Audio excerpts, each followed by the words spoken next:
Amigos e amigas, vamos a mais um momento da nossa liturgia da palavra. Eu transmito sempre nos meus endereços digitais, @Paulo Roberto Maciel, 6/ no Instagram, @Paulo Roberto Maciel, Maciel 7919 no YouTube. Tem também o blog, repórterpaulomaciel.blogspot.com e facebook.com/Paulo Maciel da Rádio. Liturgia referente ao dia 11 de novembro de 2025, terça-feira, dia de São Martinho de Tours, bispo, dentro da 32ª semana do tempo comum. O ano litúrgico é o C.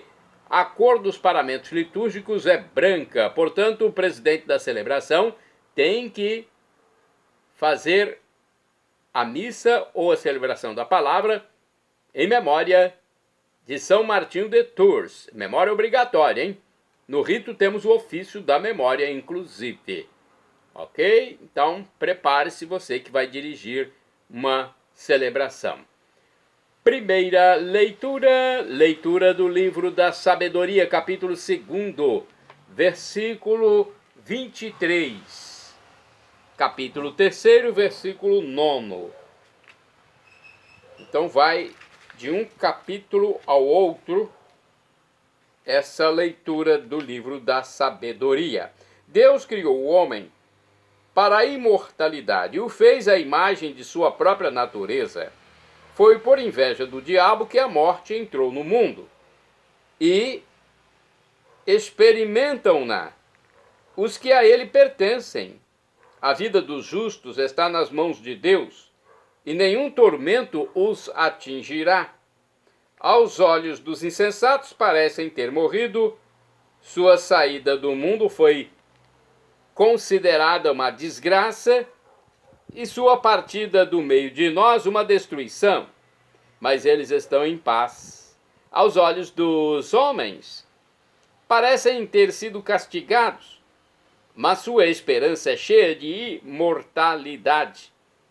Tendo sofrido leves correções, serão cumulados de grandes bens, porque Deus os pôs à prova e os achou dignos de si.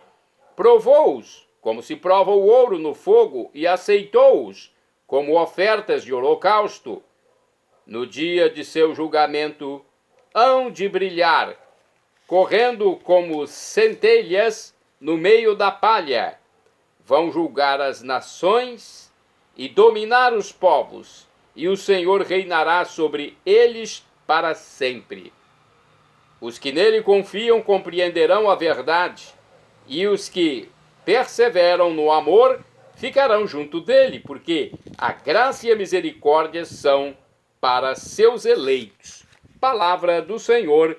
Graças a Deus. Agora é o Salmo responsorial, Salmo de resposta. É o 33 na Bíblia Vulgata, ou 34 na Bíblia de Jerusalém. Os versículos 2 ao 3, 16 a 17, 18 a 19, refrão 2a. Bendirei o Senhor Deus em todo o tempo. Repitamos. Bendirei o Senhor Deus em todo o tempo. Bendirei o Senhor Deus em todo o tempo. Seu louvor estará sempre em minha boca. Minha alma se gloria no Senhor, que ouçam os humildes e se alegrem. Bendirei o Senhor Deus em todo o tempo. O Senhor pousa seus olhos sobre os justos, e seu ouvido está atento ao seu chamado. Mas ele volta a sua face contra os maus, para da terra apagar sua lembrança. Bendirei o Senhor Deus em todo o tempo. Clamam os justos, e o Senhor bondoso escuta, e de todas as angústias os liberta. Do coração atribulado ele está perto e conforta os de espírito abatido. Bendirei o Senhor Deus em todo o tempo. Repitamos. Bendirei o Senhor Deus em todo o tempo. Agora vamos aclamar o Santo Evangelho e depois proclamá-lo. O Evangelho de hoje, escrito por São Lucas, capítulo 17, versículos do 7º ao 10º. Aleluia, aleluia, aleluia, aleluia. Quem me ama realmente guardará minha palavra, e meu Pai o amará, e a ele nós viremos. E meu Pai o amará, e a ele nós viremos. Aleluia, aleluia, aleluia, aleluia. O Senhor esteja convosco, Ele está no meio de nós. Proclamação do Evangelho de Jesus Cristo segundo São Lucas. Glória a vós, Senhor. Pelo sinal da Santa Cruz, livra-nos Deus, nosso Senhor, dos nossos inimigos.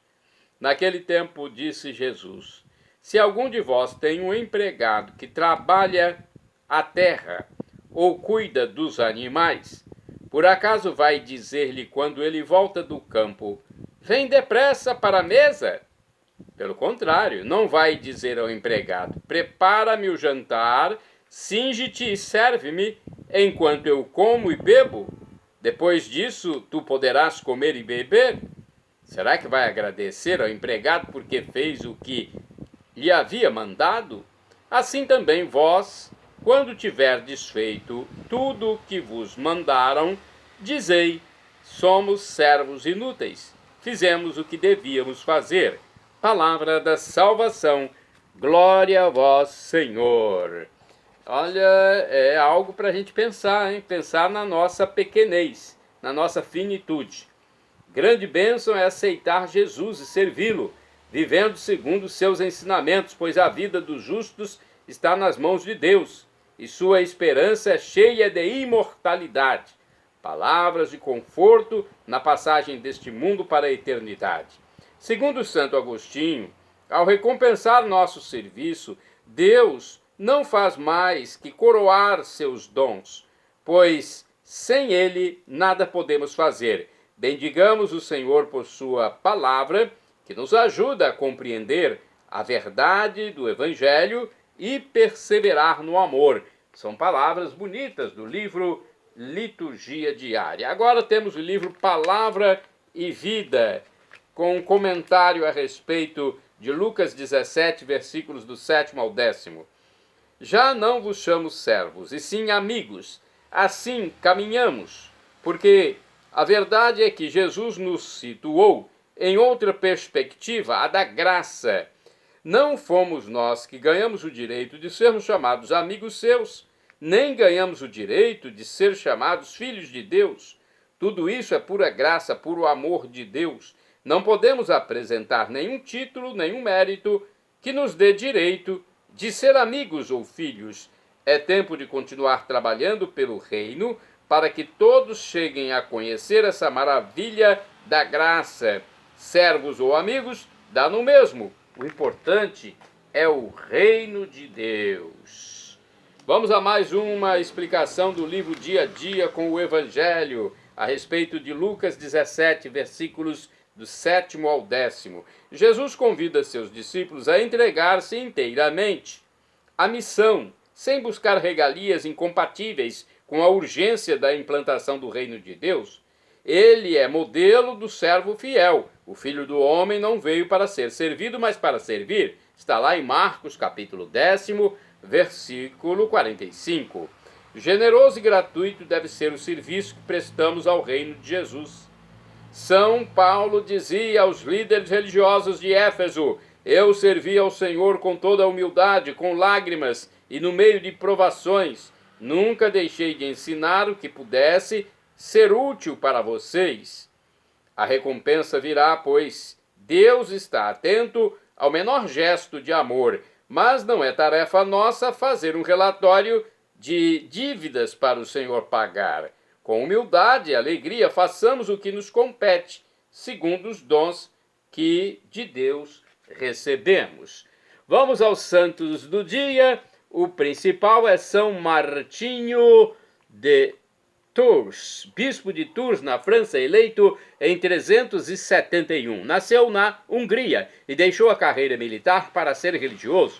É dessa época o famoso episódio em que cortou metade do seu manto para cobrir um pobre que morria de frio. Fundou vários mosteiros, entre eles o de Ligugé, um dos mais antigos da Europa. De acordo com o endereço digital da Comunidade Católica Canção Nova, São Martinho de Tours nasceu em 316 ou 317, ao término do tardo Império Romano, na Panônia, hoje Hungria.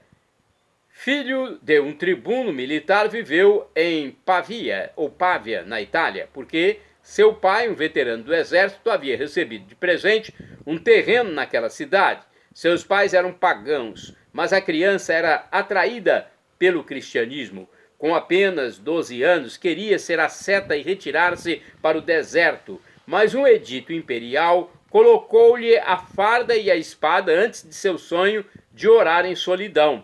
Por isso, Martinho teve que se alistar e acabou num quartel na Gália.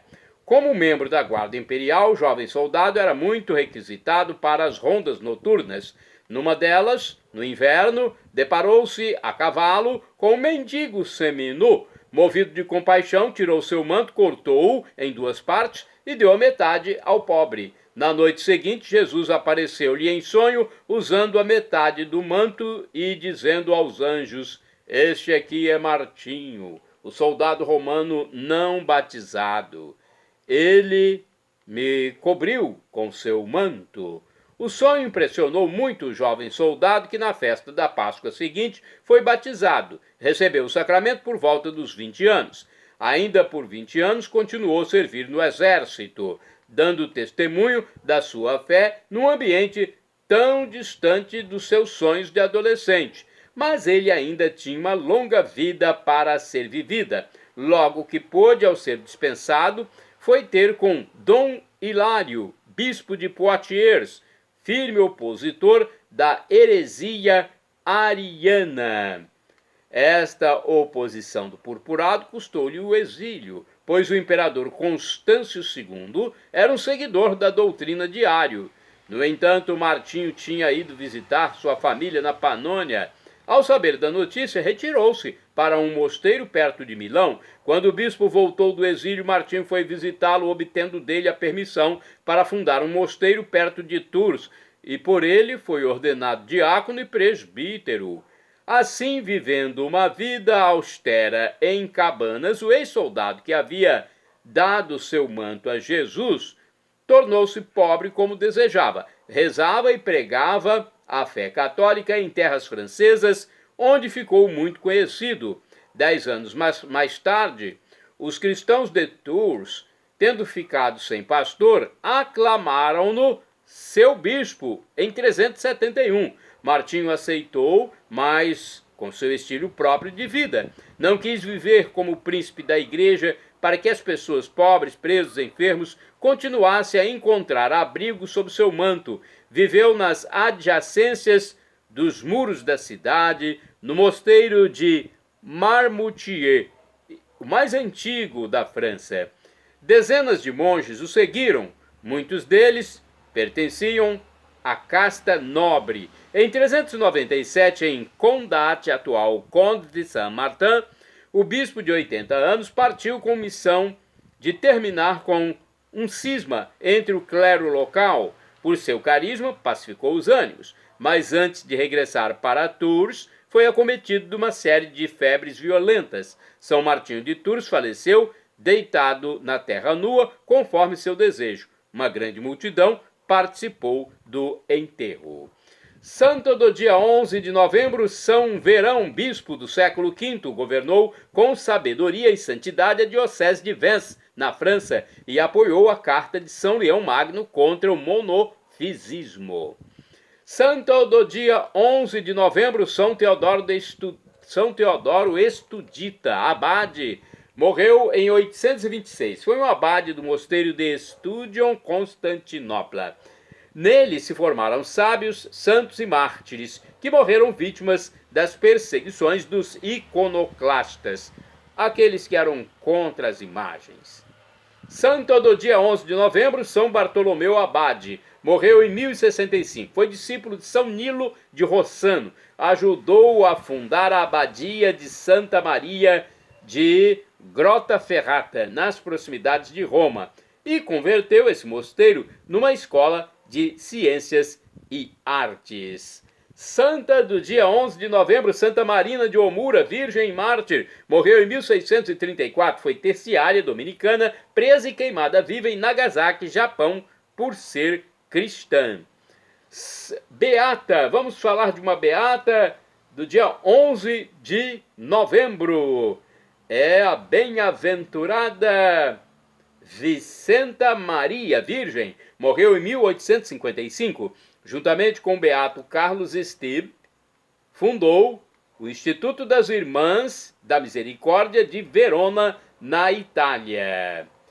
Mais uma bem-aventurada é a beata Alice Kotowska, Virgem Mártir.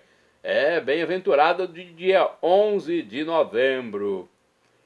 Foi virgem e mártir e morreu em 1939. Foi religiosa da Congregação das Irmãs da Ressurreição do Senhor. Durante a Segunda Guerra Mundial, não aceitando renegar a fé, foi fuzilada nas proximidades de Wejherowo, na Polônia.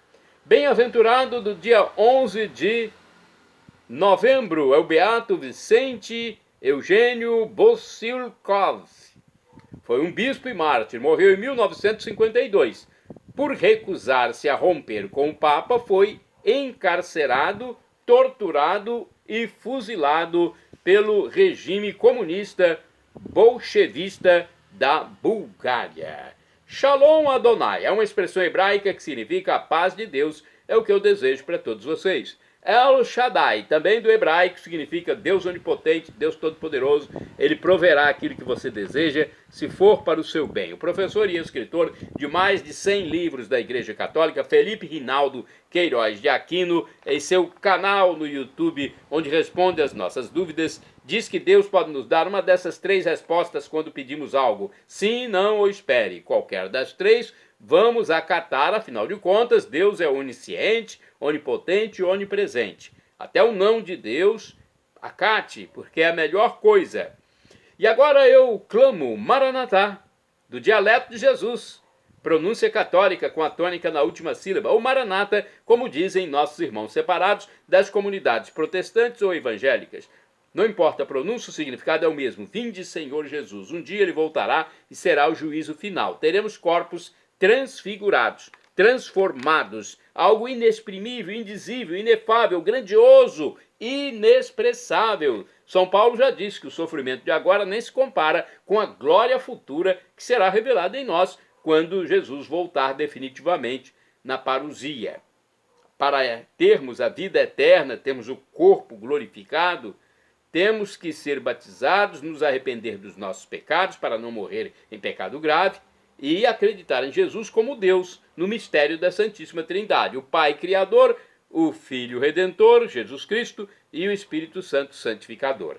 Perdão, Senhor, pelos meus pecados passados, presentes, futuros, físicos, espirituais, pecados do pensamento, palavras, atos, omissões, e me dê a vida eterna. Meu Jesus, eu quero a vida eterna convosco. Acesse @Paulo Roberto Maciel 6 /, @Paulo Roberto Maciel, Maciel 7919, repórter paulomaciel.blogspot.com, facebook.com/Paulo Maciel da rádio.